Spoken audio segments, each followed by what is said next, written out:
Of a Wisconsin Marine find themselves at the center of a controversy. Their son's death at the Tomah VA Medical Center is the subject of a federal investigation. Tonight, 12 News' Mike Goucher has a special report. 35-year-old Jason Simkuski died of mixed drug toxicity. The autopsy report here shows 14 medicines in his system, some opiates, all prescribed by VA physicians. His parents invited 12 News to their home outside of Stevens Point to talk about their son's life and death. The Simkuski home sits in mournful solitude. A blanket of snow, small comfort. Flags pay respect to a family's loss.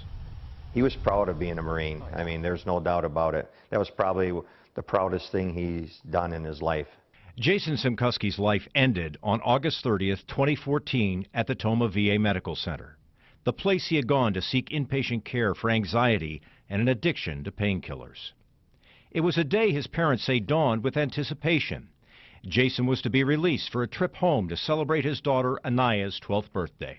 He had a Dodge truck that he loved. It was a brand new truck he had. So he's like, "Dad, can you bring it down and at least I'll have a vehicle?" And he was going to come for his daughter's birthday and make sure you're here by 9 and the whole thing. And he was happy and sounded good. And then the next morning, Marv went down there with his wife and child. We arrived there about 8:45, and when we got out of the vehicle, usually he's waiting for us. When we got there was no Jason, so I stopped at the nurse's station. I said, "Well, where's Jason?"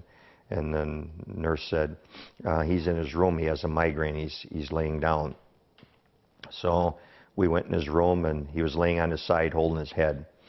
And I said, "Jason, what's the matter with you?"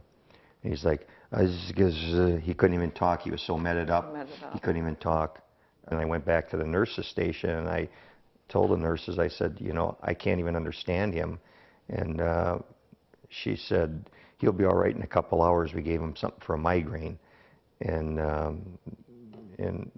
so we went back in his room, and his daughter gave him a hug, and we stayed there for a little while, and he just kind of waved us off to go. And I never realized that he would have, been that bad, or I would have never left him that day. So. And then later that day, it was in the afternoon, about 2:30. I felt so bad for him. I know. Being in that room alone and dying. I just felt bad for him. I just didn't want to leave him. I never thought he was going to die. No. And then we got a call about 2:30 that day, and Marv called them back quick, and they said, "We've got a really serious situation." He said, "Jason's not breathing." So we jumped in the car and took off, and we were probably halfway to Tomah, and I said, "We got to call them. They're not calling us." So he called back, and somebody answered, and then said, "Just come here to the building." So we knew. That was the longest drive.